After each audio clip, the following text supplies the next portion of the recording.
Que suene el volumen un poquito. ¿Ahora se oye? Sí. Buenas tardes, amigos de las letras, amigos de Gente de Letras, amigos del Club de Prensa. Dijo Horacio Semeraro refiriéndose a María Granata: tiene la sencillez de los grandes. Su espíritu predispuesto y entusiasta se exterioriza a través de una voz agradable y levemente ronca, frontal y curiosa a la vez. Su mirada parece dirigirse a lo lejos y hacia arriba, hacia la lontananza. De cabello fielmente negro y tez muy blanca, esta mujer supo llegar a la fama gracias a su talento y esfuerzo, sin perder su natural sencillez y modestia. Estas fueron, como dijera antes, palabras de Horacio Semeraro, quien nos precedió en la partida, apenas unos días después de haber recibido de manos de Gente de Letras, la entidad anfitriona de este acto, un premio por su labor periodística cultural. Y así es ella, María Granata, Premio Esteban Echeverría 1987 en narrativa, a quien Gente de Letras y el Club de Prensa, el Club Gente de Prensa, tiene el gusto de homenajear hoy. ¿Por qué dos entidades emprenden juntas este acontecimiento? Porque el discurso ahumado es un nuevo discurso, porque el diálogo debe prevalecer para conseguir un mejor entendimiento entre los hombres de este atribulado mundo, y porque juntos podemos construir puentes de amistad y cultura. Y yo quiero hacer la entrega, antes que nada, a María Granata, de un sinfín de saludos, felicitaciones, adhesiones, incluso un poema de María del Mar Estrella, escritos de Cecilia Glassman, y quiero hacer mención también a Elizabeth Luna Dávila, que quería cantar, pero por razones de tiempo no lo va a poder hacer. Entonces quiero mencionar nada más a las personas que han mandado su saludo, María, y acá están para que lo puedas leer tranquila en tu casa: Ana de Benedictis, Cecilia Glassman, María del Mar Estrella con un poema, Marta Liliana Pimentel Álvarez, Josefina Leiva, Leia Eyarvide y María Isabel Roteta, gran amiga, que te envía un fuerte abrazo. Después podrás leer bien todo lo que te han enviado los queridos amigos. Josefina Leiva desde Estados Unidos, California. Bueno, la presidenta de Gente de Letras, poeta Carmen Escalada, nos hablará sobre esta unión para el homenaje. Carmen, una mujer con talento que ha llevado esta institución hasta la cima de la representación de las letras en Buenos Aires y en todo el país. Te escuchamos, Carmen. Bueno, nuestra muy querida María Granata, que tuvimos el placer de aplaudirla ya cuando sacó el premio Esteban Echeverría, tan merecido y hace mucho tiempo, en la época en que había tanto grande que era muy complicado. Por suerte hoy tenemos varios premios Esteban Echeverría en nuestra sala. Señor presidente del Club Gente de Prensa, Jorge Pillón. Señor académico Antonio Requeni. Señores, señoras, señora Beatriz Isoldi, vicepresidenta de Gente de Letras y también Premio Esteban Echeverría. Y acá ten en cuenta que tenemos otro premio Esteban Echeverría. Norma Pérez Martín. Norma Pérez Martín también es premio Esteban Echeverría. Quiere decir que siempre tenemos gente muy valiosa porque es un premio que se lo dan sus pares, como decía Borges. Hoy nuestra entidad tiene el placer de unirse con el Club de Prensa, de Gente de Prensa, a instancias de Vilma Ocela, para rendir homenaje al talento, creatividad y espíritu de trabajo de María Granata. Uno de los problemas de nuestra sociedad es la disgregación. No tener una causa común que sea realmente convocante. Afortunadamente, los escritores tenemos figuras ejemplares y aglutinantes que nos unen, por ejemplo, en una fiesta de la palabra como la que hoy nos convoca. Según el estatuto de nuestra entidad, son sus propósitos el enaltecimiento, desarrollo y difusión de las letras argentinas, la jerarquización de las actividades literarias y el reconocimiento y recompensa de los méritos, el estímulo de los valores nuevos y el establecimiento de vínculos entre los creadores y su público. No está adscrito a ninguna escuela o tendencia literaria, filosófica, política o religiosa, respetándoselas a todas por igual. María Granata fue reconocida por todos sus colegas con el premio Esteban Echeverría, que otorga nuestra entidad, y hoy la homenajeamos en nombre de la literatura de excelencia. Yo no quiero decir más para que pueda hablar después ella con sus interlocutores. Así que muchísimas gracias y un gran aplauso para María Granata.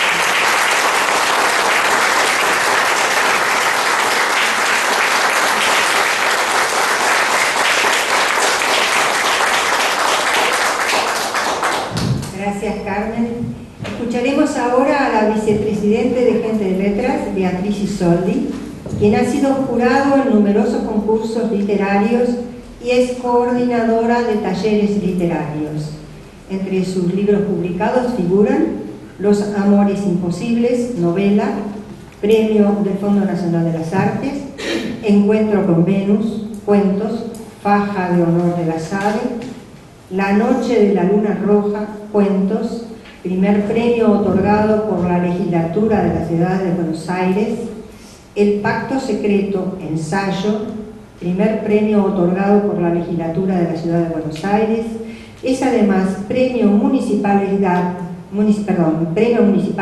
en ensayo y premio Esteban Echeverría 2013 en ensayo.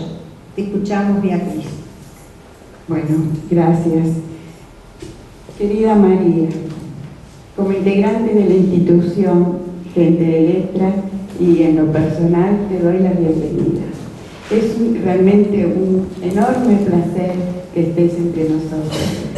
Y como siguiendo las palabras de Cristina, no queremos adelantarnos a los que después puedan hacer mención, solo quiero recordar que entre otros, entre tantísimas distinciones de María, es Premio Municipal de Poesía, Premio Nacional de Literatura, Gran Premio de Honor de la Sociedad Argentina de Escritores y, como lo dijo nuestra Presidente, Premio Esteban Echeverría.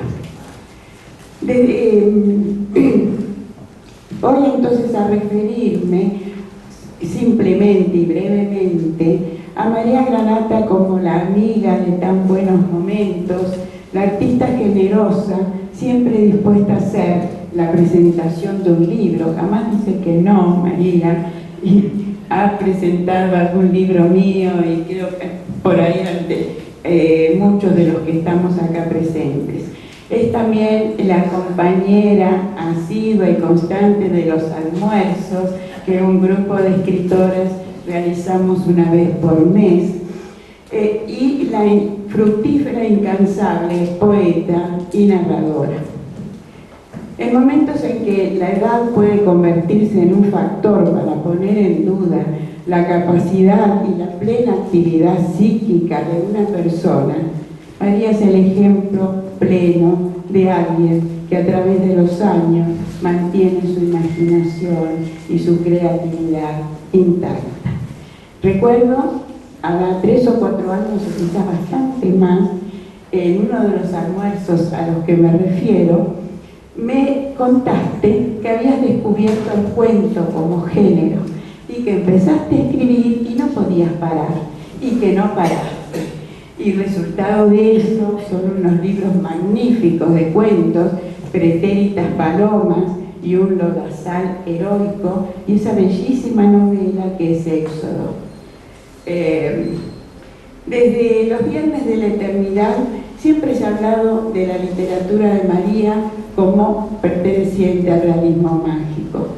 Yo quiero en lo personal decir que para mí la literatura de María es simplemente mágica. Gracias.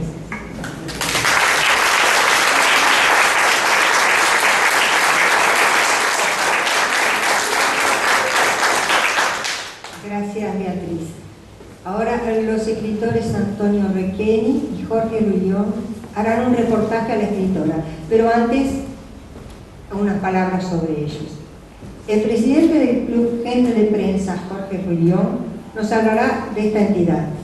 Jorge Rullón nació en Rosario, Santa Fe.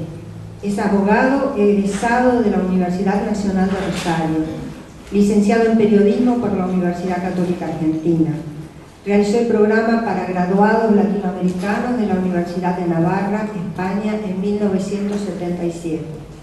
De su extensa actividad profesional destacamos que es actual presidente del Club Gente de Prensa, entidad fundada en 1963, de la cual fue anteriormente vocal y vicepresidente.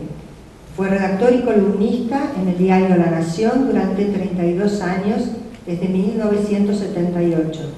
Estuvo por años a cargo de la columna semanal Actualidad Religiosa en ese diario, que lo envió a cubrir viajes del Papa Juan Pablo II en América en 1980, 1983 y 1985.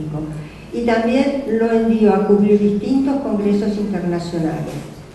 Ganó, entre otros, el premio ADEPA, Libertad de Prensa, en 2001, y recibió el premio Santa Clara de Asís y otras distinciones. En su actividad docente fue profesor en el Instituto Superior de Enseñanza de Radiodifusión, ISER, y en el Instituto de Comunicación Social, ICOS, de la Universidad Católica Argentina, UCA. Escuchamos al señor Jorge Rullón en la presentación del Club de Prensa. Muchas gracias, es un gusto poder estar con ustedes en esta confluencia de dos instituciones que tienen un nombre parecido, Gente de Letras y Club Gente de Prensa. De hecho, bueno, hay una confluencia, quien pensó en organizar con otros este acto, Vilma Ocela, que está participando en una institución y en la otra.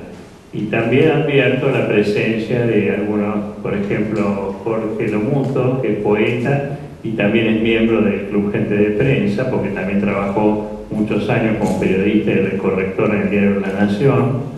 Y también estaba Carlos María Romero Sosa, que es también poeta y miembro del Club Gente de Prensa. Voy a ser breve para simplemente la presentación, qué es esta institución o este grupo. El Club Gente de Prensa fue fundado en 1963 por 7 periodistas. Cito algunos de los más conocidos, puede ser José Ignacio López, que lo recordarán muchos, periodista en medios gráficos, La Nación, La Opinión, un montón, y televisión, radio, y por haber sido vocero en su momento del presidente Alfonsín, pero antes y después tuvo una extensa trayectoria periodística. Ella ha sido presidenta antes que yo en esta institución. El Club Gente de Prensa unía a gente con interés en mejorar profesionalmente, capacitarse, periodistas, profesores de periodismo, estudiosos de la comunicación social. El campo es ese, periodismo, la comunicación social en general. Y también con un matiz de adhesión a la fe cristiana, con un sentido amplio, ecuménico, pero era un poco fundado en la época del Concilio Vaticano II. Y de hecho, una actividad que hace todos los años, desde hace mucho, es el Día del Periodista, que es el 7 de junio, por la fundación de la Gaceta de Buenos Aires. Siempre hace una misa en la cual, por lo bajo, van entre 80 y 100 personas todos los años, ¿no? Y después, a veces, algún seminario, alguna participación en algunos encuentros internacionales, alguna charla, algún almuerzo, alguna comida. Bueno, siempre más bien tirando a más que todo un grupo de amigos, de gente que tiene algo en común, digamos, con un deseo de participar en mejorar un poquito el trabajo periodístico. Yo, en lo personal, además, he trabajado mucho en el diario La Nación, y bueno, ahora me toca estar con, también, aparte, con la apreciada María Granata, con Antonio Requeni, que más de una vez hemos coincidido cubriendo notas, conferencias de prensa, yo por el diario La Nación y él por el diario La Prensa. Después también ha colaborado mucho en La Nación, ¿no? Bueno, así que es un gusto para nosotros, que es, como les digo, un grupo de gente amiga, de periodistas que quieren hacer un poquito mejor las cosas de lo que hacen habitualmente, que tratan de mejorar, de intercambiando amistad. Es un gusto estar aquí con ustedes.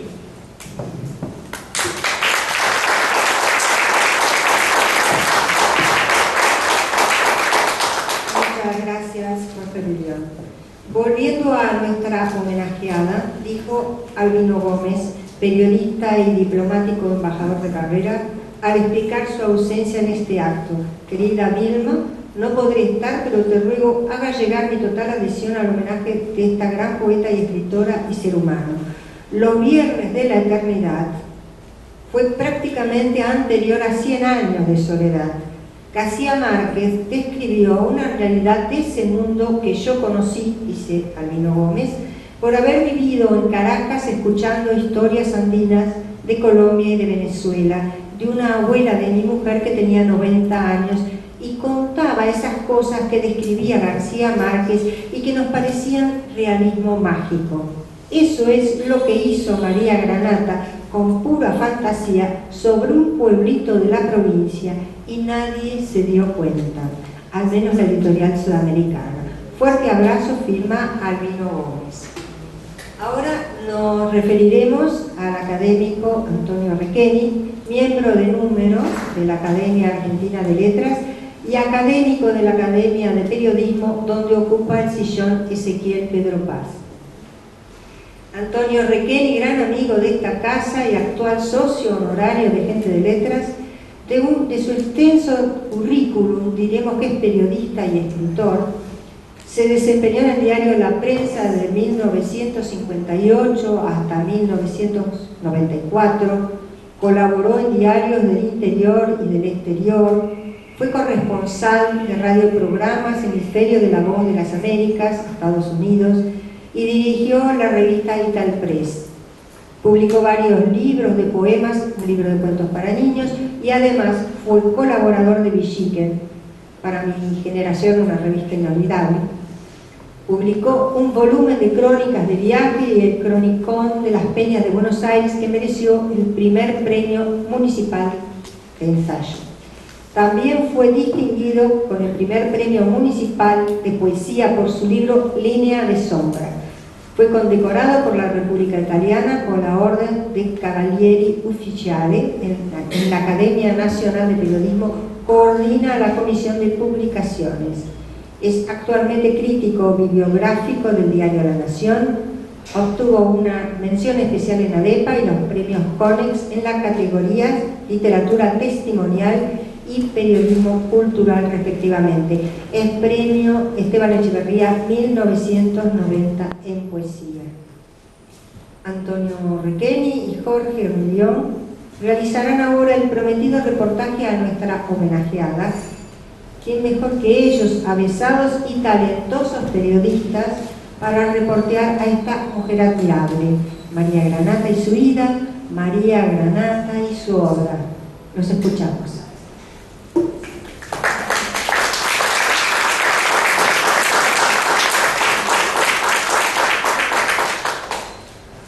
Bueno, buenas tardes a todos, gracias por haber venido. Además de un honor, por supuesto, es una alegría para mí acompañar esta tarde a María Granata. Yo conocí a María Granata, en realidad conocí su poesía hace muchos años, cuando leí la antología de la generación del 40, publicada por David Martínez. Para mí ese libro fue decisivo, yo me consideré un poco discípulo de ese libro, donde había magníficos poemas, y sobre todo los de María Granata. Me acuerdo, iba a las densas viñas y volvía con la sangre dorada. Tanto es así que, aunque los poetas del 40 eran apenas un poco mayores que yo, fueron los que publicaban entre 1940 y 1950, y yo publiqué mi primer libro en 1951. Yo me considero un poco discípulo de esa antología, discípulo de María Granata y de los otros poetas. Soy un apéndice de la generación del 40, algunos dicen que soy un apendicitis. Bueno, y voy a empezar el reportaje a María Granata, que lo vamos a hacer con el querido amigo Jorge Rubión, y es colega del periodismo. Él me pidió que yo iniciara el puntapié inicial. Bueno, quería preguntarte cómo se despertó tu vocación poética. Yo creo que en realidad la vocación nace en la subjetividad tan profundamente dentro de uno que uno no advierte, se queda realmente sorprendido de su aparición. De golpe escribí un poema, pero ¿quién me lo dictó? ¿Mi razonamiento? No, me lo dictó mi subjetividad, que abarca el tiempo, abarca el mundo, es decir, lo que la médula humana, lo que no vemos a primera vista. Por ejemplo, yo cuando escribo una novela, tengo en principio el tema, el personaje principal y el final, pero nada más, porque me gusta el desafío de que esto como sigue. Pero ocurre esto, cuando a la noche yo estoy ya para dormirme, me hago esta pregunta: ¿y esto cómo sigue? Y es abrir los ojos a la mañana siguiente para tener ya la respuesta. ¿Qué pasó? Entonces recién, últimamente, me doy cuenta que la subjetividad es la que elabora todo lo que nosotros podemos comunicar en cualquier arte. Y entonces, eso quiere decir que durante la noche dormimos aparentemente, nuestra interioridad está despierta y va descubriendo el mundo y va entregándonos cosas que nosotros ignorábamos, como de pronto me despierto y sé cómo tengo que seguir. ¿Qué pasó? ¿Quién me dictó eso? ¿Verdad? No hace mucho caminaba yo y se me ocurrieron dos palabras que me dejaron sorprendidísimas, poéticas, pero al instante desaparecieron, no las pude recordar jamás, y eso me inclina a creer que en realidad no era mi mente la que las había elaborado, encontrado, sino mi subjetividad, que recoge el mundo, que viene de lejos, que no tiene límite, que nos lleva a sitios impensados. Es decir, somos complejos, afortunadamente, y gracias a eso podemos entrar en ese otro mundo que es la literatura la belleza. ¿Qué sería el mundo sin la belleza?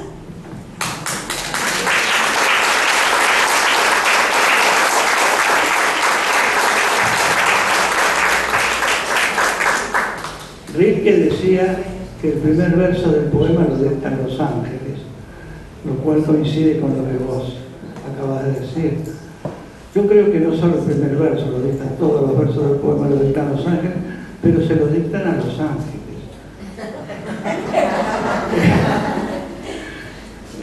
Vos empezaste muy joven a publicar, tu primer libro fue Un Val de Tierra.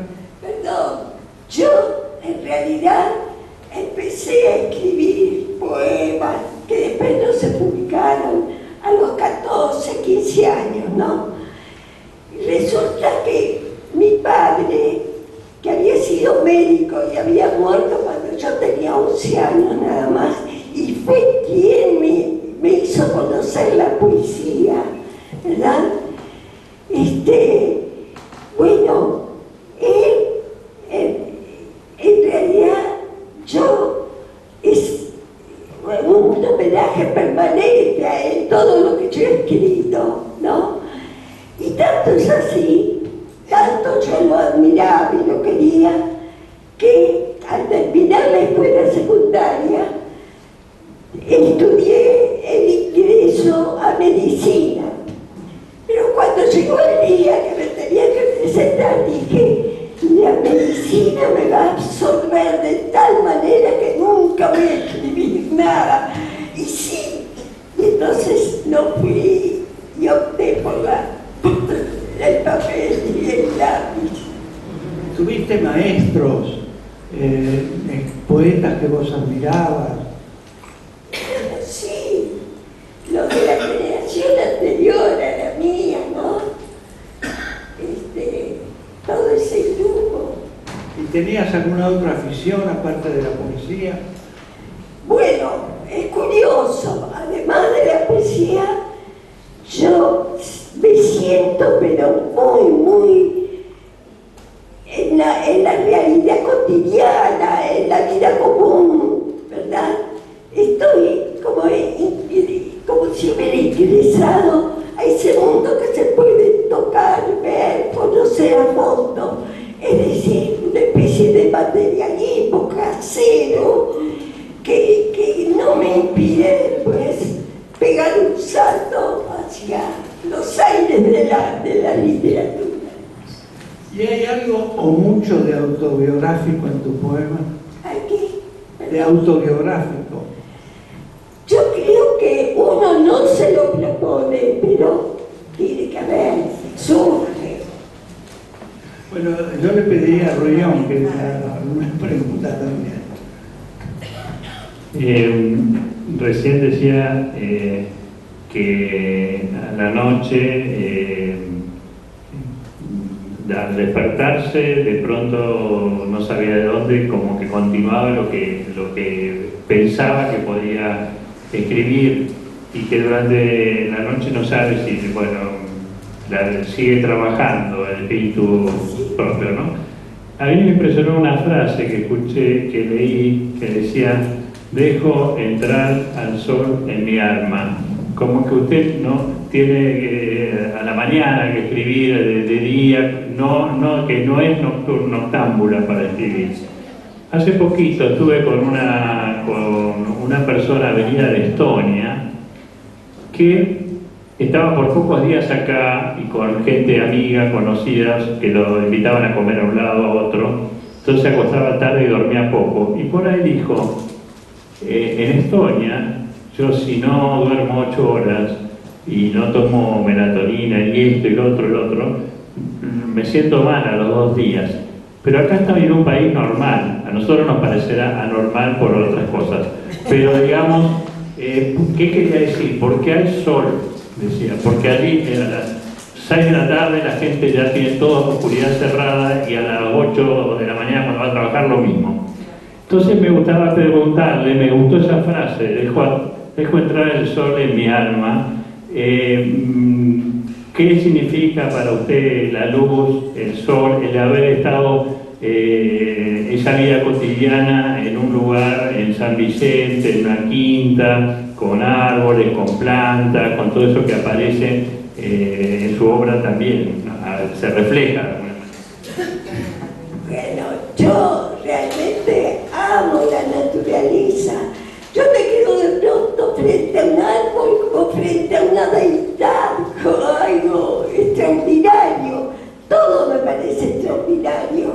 Lo que está vivo, todo el mundo tan complejo. Lo siento latir, siento que todo está latiendo y me sumo ese latido que es mi música. Bueno, sos una poeta celebrante, indudablemente, y en tu poesía hay mucho de sensualidad, pero también de melancolía. ¿Por qué? De melancolía. Bueno, la melancolía tiene una razón de ser. En mí, por ejemplo, que me parece tan injustamente breve la vida humana, que entonces, claro, si una tortuga viene 200 y pico de años, y nosotros, claro, eso sí me llega de tristeza, de melancolía, me parece, porque el tiempo pasa con una rapidez, ¿verdad?, tremenda, y que son 100 años, se pueden contar con los dedos de la mano. Después de publicar unos cuantos libros de poemas que tuvieron premio nacional, premio municipal, nos sorprendiste a todos con una novela que es para mí una de las grandes novelas publicadas en la segunda mitad del siglo XX, que fue Los Viernes de la Eternidad. Los Viernes de la Eternidad fue realmente un acontecimiento literario. Los Viernes de la Eternidad, como otras novelas que publicaste después, Los Tumultos y otras, son en realidad poemas narrativos, son textos escritos en prosa, pero con una dosis de poesía muy importante. Bueno, ¿cómo se te ocurrió escribir novelas después de haber escrito poemas? Es decir, no es que yo determine, bueno, escribí poesía, ahora escribo novela, ahora escribo... No, sale, surge, es como un mandato, como algo normal, natural, que tenía que hacer, ¿verdad? Por ejemplo, con los cuentos infantiles. Yo jamás pensé que iba a escribir cuentos para chicos, pero yo colaboraba con artículos en el diario El Mundo, y llevaban los artículos al diario, y un día me encontré con el director, Mucio Selpeño, y me dice, mire, el diario no tiene cuentos para chicos, usted escribiría. Y yo le dije, sí, sin pensarlo, digo, sí. Bueno, todos los domingos de aquel entonces salía un cuento para chicos, en la última página. Entonces, al año, a los 2 años ya tenía más de 100, porque 52 o 50 y pico por año. Entonces me llaman de una editorial y me dicen que yo elija 30, que entonces iban a sacar un libro. Y bueno, después otra editorial y otra y otra. Y después me pareció encantador ese mundo de cuentos para chicos, ¿verdad? Porque da una libertad tremenda y yo tengo pasión por la infancia, ¿no? Los 100, escribiste un tomo de 100 cuentos infantiles para antes de dormir, que no sé si te acordás, que yo lo compré y mis nietos estaban chochos y después hubo un acto que yo sabía que iba a sentar vos y te llevé el libro y vos te lo quemaste y los chicos estaban entusiasmados. Y era una colección, eran 2 o 3 tomos grandes de distintos autores y vos hiciste uno sola de 100. Ah, de los 100 cuentos, sí. Eso sí, fue la editorial Sigmal que me dice, bueno, necesitamos, porque el director había viajado a Europa y había traído un libro de Alemania que eran 100 cuentos para chicos, y él quería sacar un libro argentino con 100 cuentos también.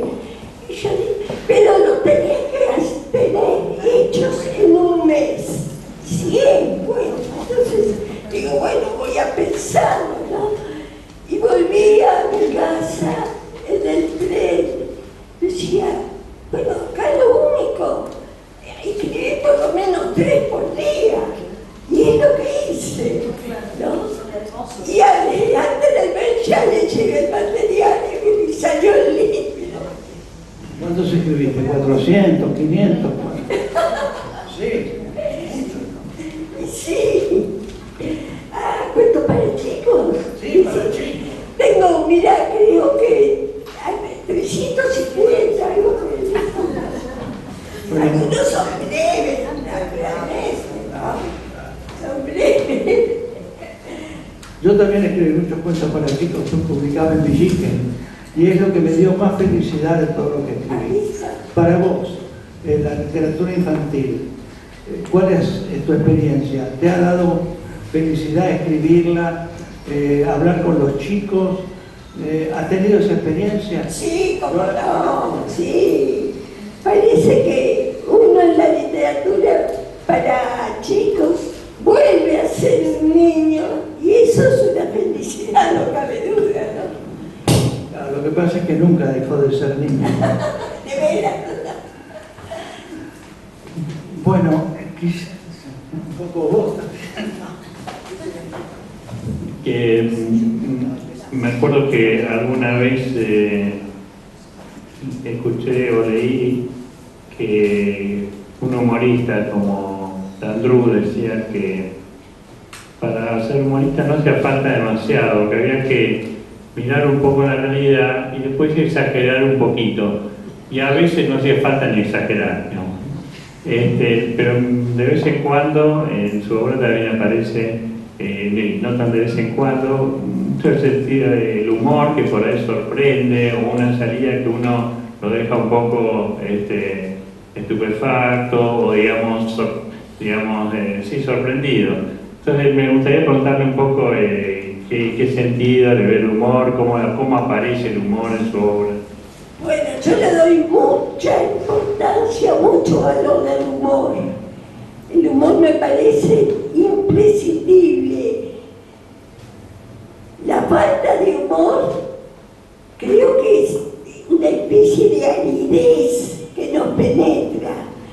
El humor nos da una libertad única. Parece que estuviéramos manejando el planeta, es decir, nos da todos los poderes de que carecemos. El humor, según Malle Roslo, era la última flor de la inteligencia.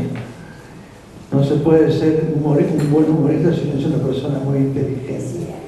María, ¿para qué sirve la poesía? No, la poesía no sirve. La poesía es algo, es como un cielo que tenemos dentro de nosotros, ¿verdad? Y entonces no sirve, porque las cosas que sirven pueden dejar de servir un buen día, y en cambio la poesía es eterna. Creo que sí, algo realmente, la sustancia poética es la eternidad misma. Yo creo que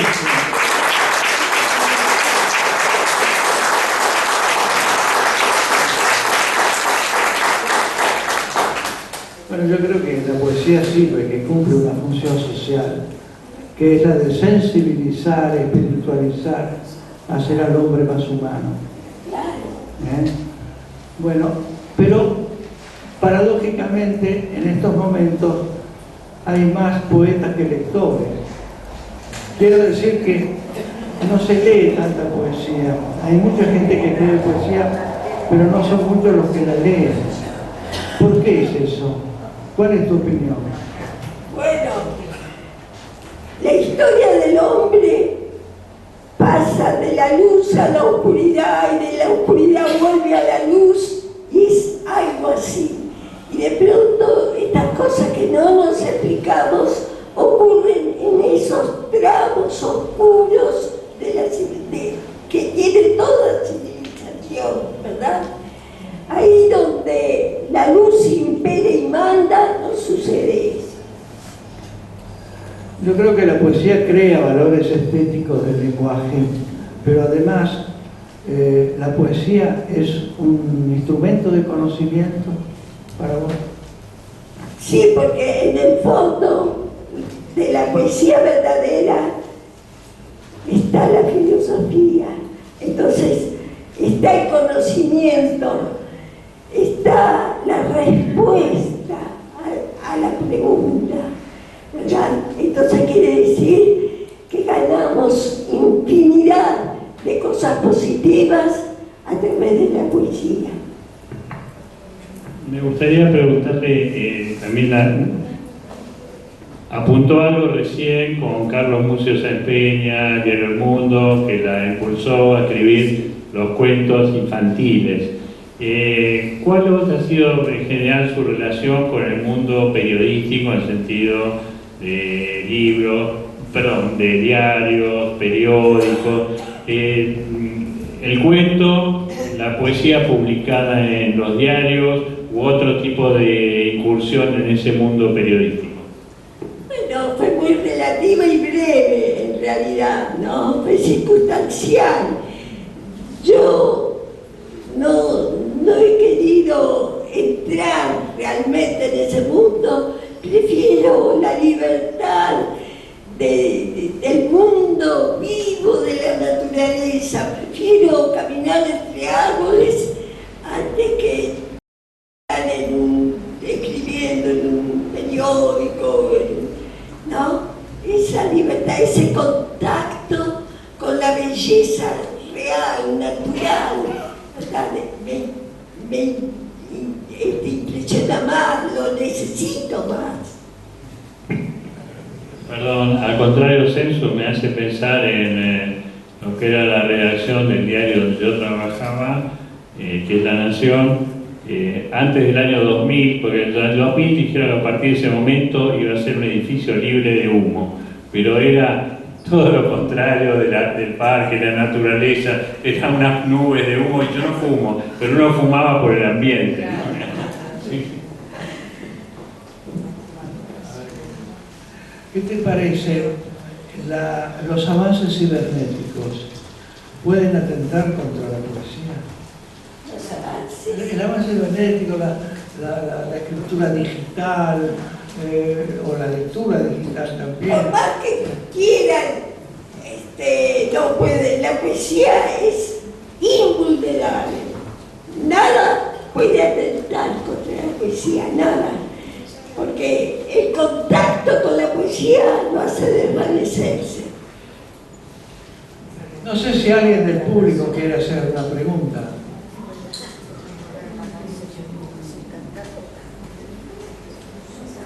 ¿Nadie? ¿Lo de aquí de la mesa? Yo le preguntaría a María. No es una pregunta, pero vos decías que te surgía así. Resulta que en un viaje que hizo a Europa, Alfonsina Storni, con Blanca de la Vega. Entonces la veía que por ahí estaba ella mirando el mar, que al rato desaparecía y cuando volvía había escrito un poema. Entonces Blanca de la Vega le preguntó, decime, ¿cómo te sale un poema así? Como un estornudo.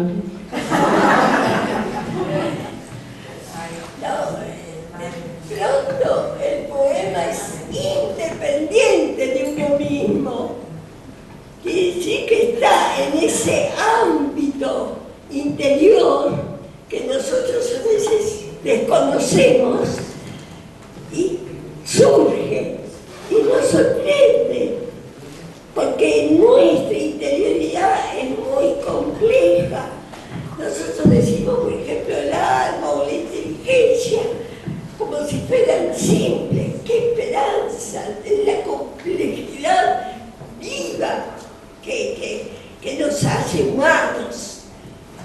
Yo quería preguntarte, María, vos que manejaste con tanta belleza y profundidad tanto la poesía como la narrativa, y que decís que la poesía por ahí, o una frase aparece que es realmente lo que nos pasa a todos, en ese estado de duermevela, ¿no? En que somos maravillosos y después perdemos la maravilla cuando nos despertamos.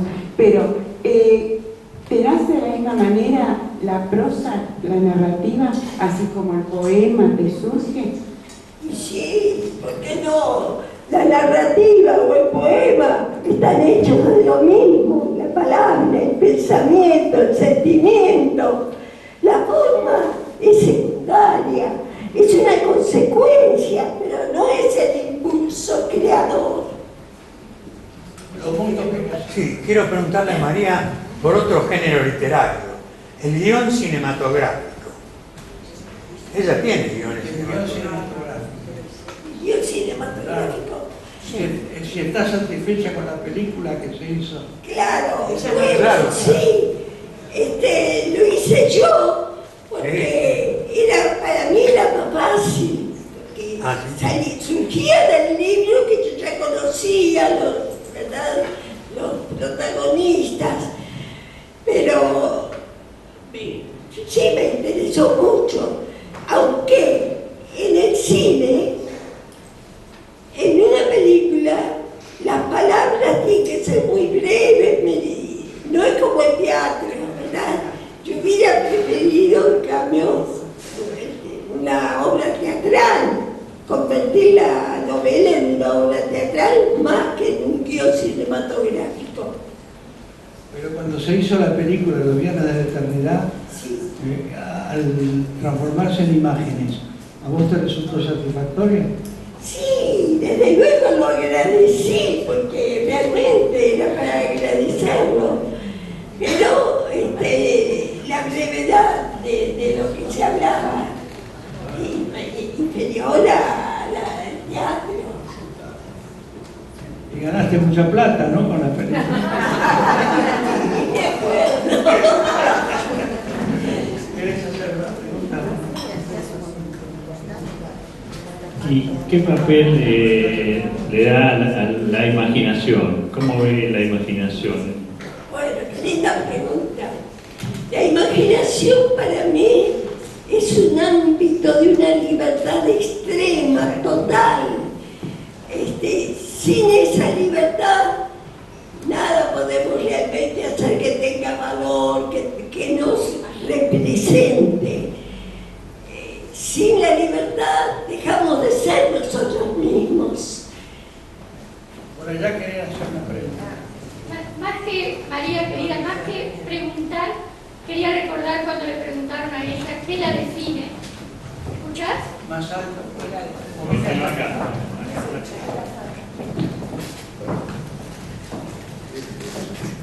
Quería recordar en un reportaje a María cuando le preguntaban qué es lo que la define y ella dijo la justa valoración de la vida. ¿Y qué es lo que nunca perdonaría? El desprecio por la vida. Y eso es lo que yo valoro del ejemplo. En una ocasión que viajamos juntas a Chubut, que la acompañé a un congreso, me decía, tenemos esta vida entre tantas posibilidades de no haberla tenido. Es lo que yo valoro del ejemplo que es María Granata, que sostiene la mano de cualquiera que dude del valor de vivir esta vida. Gracias, María.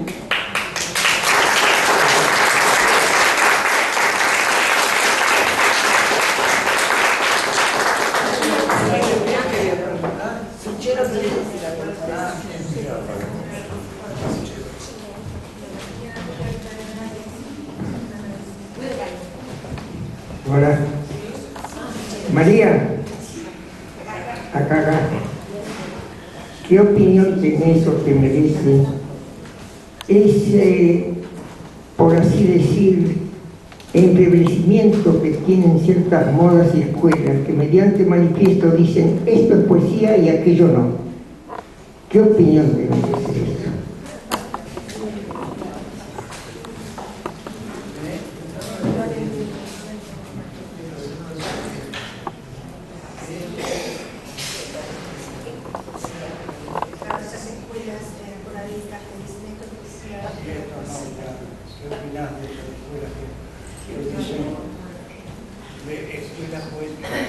Esto es poesía, eso no es poesía. Yo creo que hay que librarse a la espontaneidad, no entrar a análisis que no nos conducen a ningún lado realmente, ¿no? Es poesía, no es poesía. Para unos será, para otros no, ¿verdad? La poesía no es ciencia, no es matemática. Tiene una capacidad inclusive de transformación. En unos produce una emoción determinada, en otros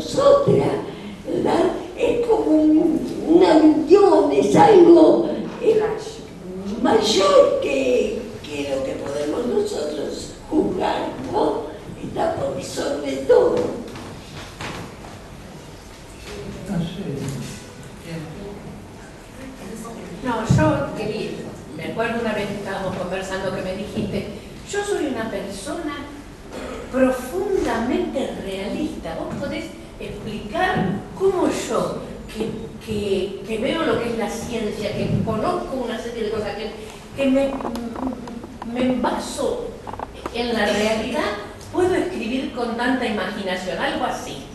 Es que la realidad es compleja, la realidad no es solamente lo que vemos, es lo que provoca en nosotros, ¿no? Entonces de pronto la materialidad misma se puede volver espiritual. ¿Pero por qué? Porque está dentro de nosotros que lo transformamos todo, que somos, tenemos el poder de transformar la vida, el mundo, ¿no es cierto? Y no es una cosa determinada que no se va a mover de donde está ni va a cambiar, ¿verdad? La realidad es la suma de todo, es muchísimo.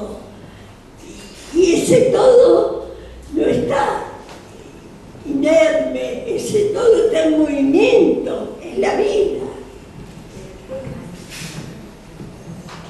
Recuerdo una frase nada menos que de Dostoyevsky, que se decía a sí mismo: soy realista porque buceo en las realidades del alma. Hay muchas realidades.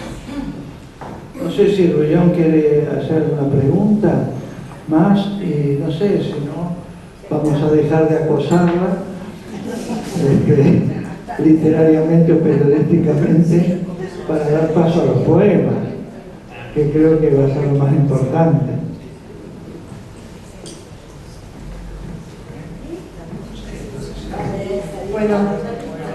Bueno, muchísimas gracias, María Granata, Jorge Emilio, Antonio Requeni. Y ahora, querida María Granata, nos van a regalar en la voz de Sarita, algunos de tus poemas. Sara fue alumna de la gran Lily Hart, con quien hizo un máster sobre interpretación del verso. Y como ella, encuentra la poesía en el fondo de sus emociones y la devuelve para entregar el verso a quien la escucha, digerido y en plena emocionalidad, y nos lleva hacia esa magia especial que provee la poesía. Te escuchamos, Sarita.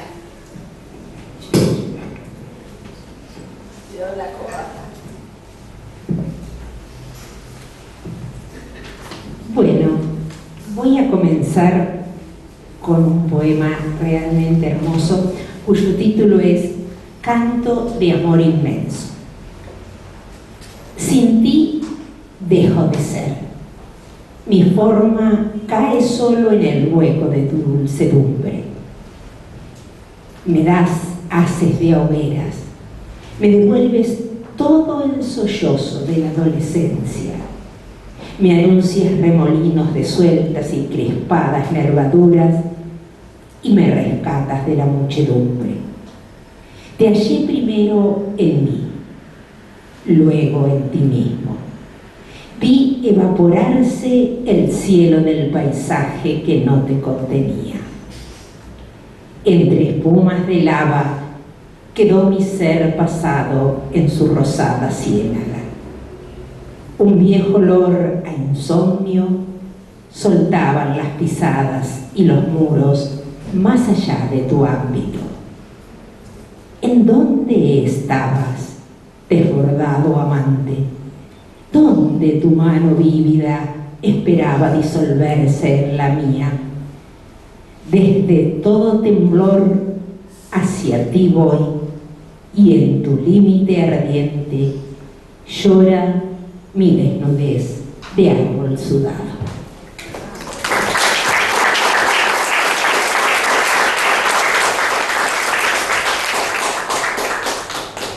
Hay un soneto muy hermoso suyo que es El Cordero. Vi tu lenta quietud y vi tu juego de animal niño sobre la pradera, y abierta en una mansedumbre entera Vi tu mirada de estupor y ruego. Sueltos vellones en el pasto luego componían tu sombra verdadera. Entre amapolas, tu inocencia era el agua derramada sobre el fuego. Te vi venir, guardián de la dulzura, blando volviendo el suelo que tocabas. Tu candidez de alto candor gemela, desamparado en mínima espesura parecías, y cuando te acercabas, vi la paloma que en tu sangre vuela.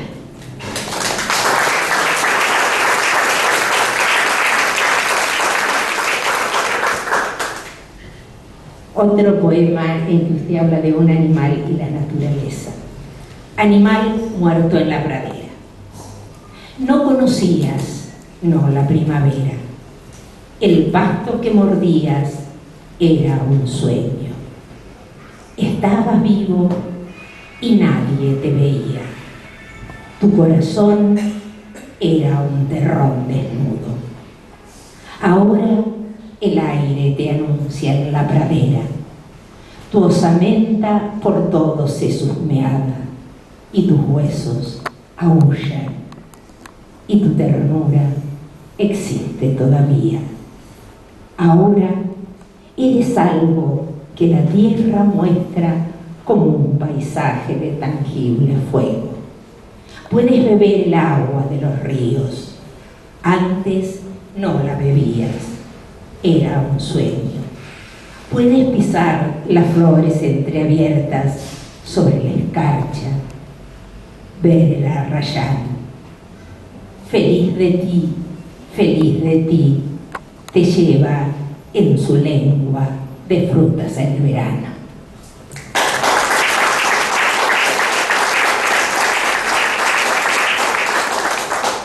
Y voy a cerrar con dos sonetos, uno de ellos, Corazón cavado, que da título a uno de sus libros. No quiero de la tierra su clausura, su peso despojándome del mío. ¿Cómo la luz hallar de frío en frío, pasando de espesura en espesura? No me será ropaje la llanura, ni lápida de frutos el estío. Solo a mi amor la muerte le confío. Dadme mi corazón por sepultura. ¿En qué hueco de tierra sentiría volver el sueño que al amor le dejo? ¿Cómo tener la oscuridad por guía? Solo dentro de mí me habré salvado. Deshaced las guirnaldas y el cortejo. Mirad, mirad mi corazón cavado.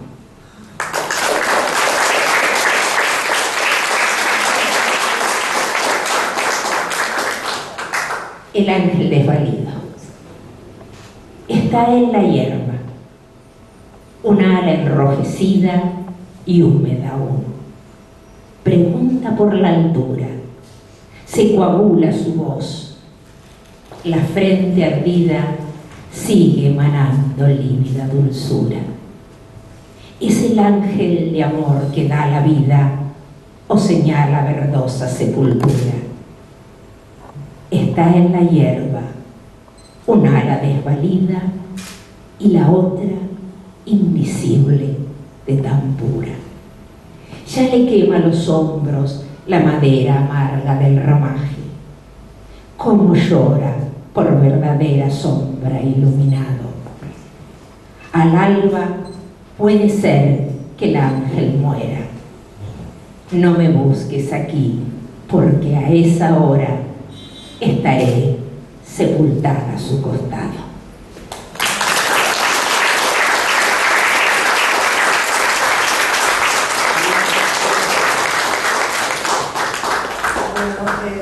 Muchísimas gracias, Sarita Dassat.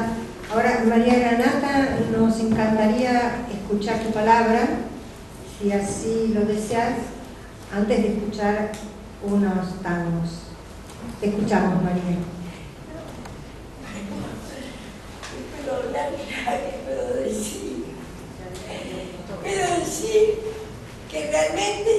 emociona.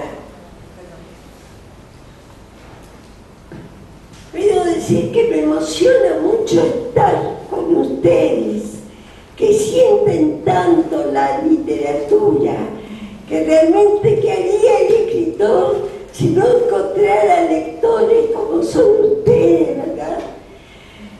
De modo que este es un día que yo no olvidaré. Estar aquí es estar en un lugar especial del tiempo, un tiempo que no va a pasar, que reconoce todos los rostros que yo estoy viendo y que me parece que ya hemos estado juntas infinidad de veces y que lo seguiremos estando, porque eso es lo que la literatura de pronto puede realizar, ¿no? Ese encuentro y esa permanencia que nos alegra, que nos emociona. De modo que les digo a todos, muchísimas gracias por haber venido, por escucharme, por estar frente a frente. Qué hermoso el día de hoy.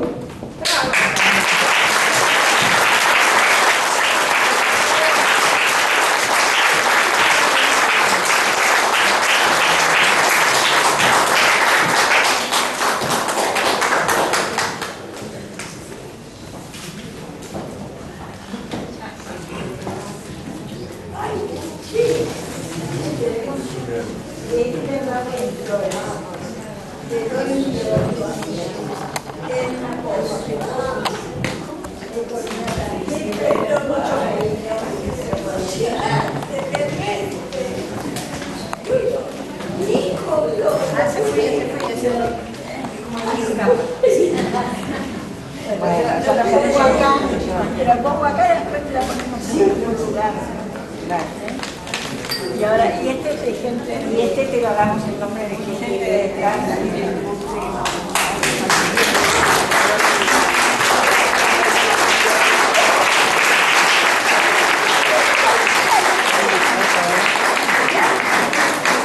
Llevo un jardín, aparte de la belleza, de la presencia de todos ustedes.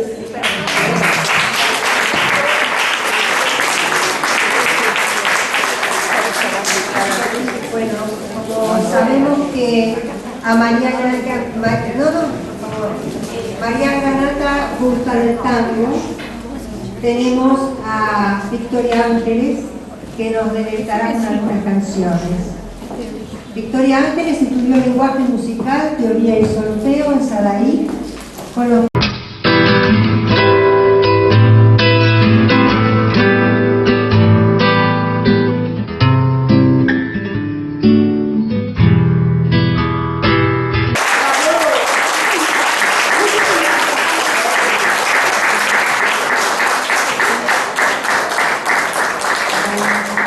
Muchísimas gracias, Victoria Ángeles. Y con esto creemos que hemos generado un recuerdo para colgar en el alma. María Granata, inmensa, firme, sencilla, colosal. Gracias por ser, gracias por estar, por acompañarnos y permitirnos este homenaje simple, que es poco para la figura que representas y mucho para nuestro corazón. Gente de Letras y el Club Gente de Prensa los invita a brindar por más momentos felices como este. Muchísimas gracias a todos. Que paso el micrófono a Carmen Salada, presidente de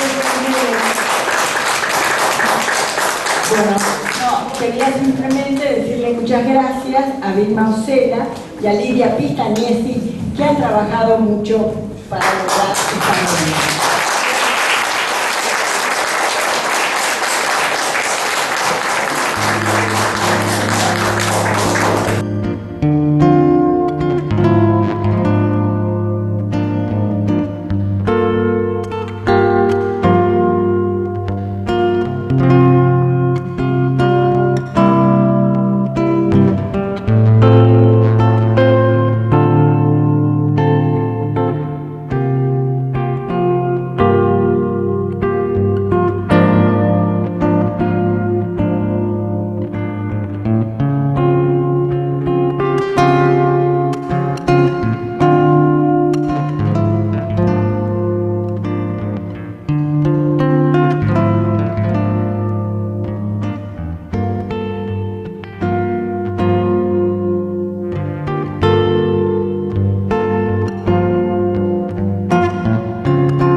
el canal que sale a sembrar valores.